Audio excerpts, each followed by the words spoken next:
साहित्यरत्न डॉक्टर लोकशाहीर अण्णाभाऊ साठे यांचा 104वा जयंती सोहळा सर्वकडे अतिशय उत्साहामध्ये साजरा केला जातोय। मी लोकशाहीर अण्णाभाऊ साठे यांना विनम्र अभिवादन करतो।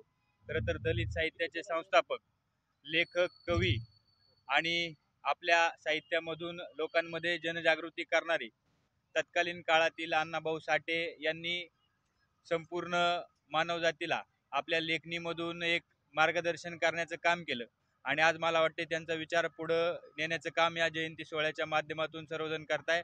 आज आपल्या शहरामध्ये अण्णाभाऊ साठे यांचा जयंती सोहळा अतिशय उत्साहामध्ये साजरा केला जातोय।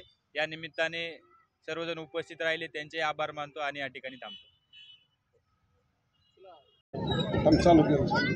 आज साहित्यिक लोकशाहीर डॉक्टर अण्णाभाऊ साठे यांच्या 104व्या जयंतीनिमित्त आज ससाणे नगर आणि सिद्धार्थनगर येथील जयंती उत्सव समितीने हा असा उत्तम असा सोहळा साजरा केलेला आहे। याच्यामध्ये मी आदरणीय बबनदादा पाचपुते यांच्या वतीने सहभागी आहे।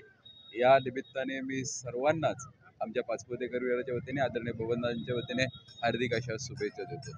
आणि सगळ्यात महत्त्वाचं की अण्णाभाऊ साठेंनी या समाजासाठी एक आचार आणि विचार देण्याचा प्रयत्न केलेला आहे। हे विचार आपण त्यांच्या माध्यमातून त्यांच्या वेगवेगळ्या कादंबऱ्या असतील, त्यांचे बाकी जे साहित्य आहे या साहित्याच्या माध्यमातून जनतेपर्यंत पोहोचवण्याचा आपण सर्व प्रयत्न करत आहोत आणि तो जनतेपर्यंत पोहोचून त्याचा प्रचार प्रसार व्हावा याच्यासाठी आपण सर्वजण प्रयत्न कराल आणि करत राहू अशी अपेक्षा व्यक्त करतो। धन्यवाद।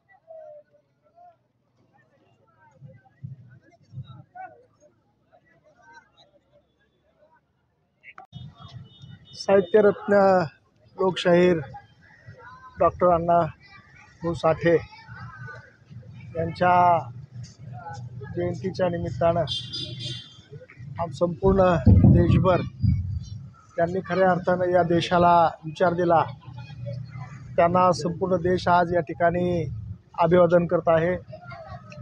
अत्यंत बिकट अशा परिस्थितीमध्ये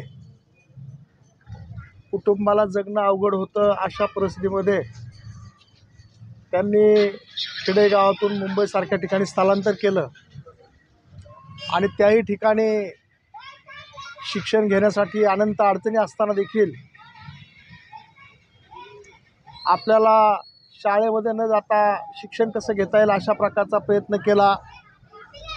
खडतर परिस्थितीमध्ये आपल्या कुटुंबाबरोबरच सगळ्या समाजाला कसा न्याय देता येईल, सर्वसामान्य माणसाला कशा पद्धतीनं भविष्य काळामध्ये त्याचं जीवन चांगलं करता येईल अशा प्रकारे त्यांनी परदेशामध्ये जाऊन आपल्या विचाराची देवाणघेवाण करण्याचं काम केलं। साहित्यामध्ये अनेक प्रकारची लेखनाच्या माध्यमातून पुस्तकं त्यांनी प्रकाशित केली। त्या प्रकाशनाच्या माध्यमामधून आणि पोवाड्याच्या माध्यमामधून या देशाच्या स्वातंत्र्यासाठी सर्वसामान्य माणसासाठी त्यांनी जे योगदान दिलं आणि त्यांनी जे संस्कार आणि त्यांची शिकवण दिली ते आजही संपूर्ण देशाला प्रेरणादायी आहे।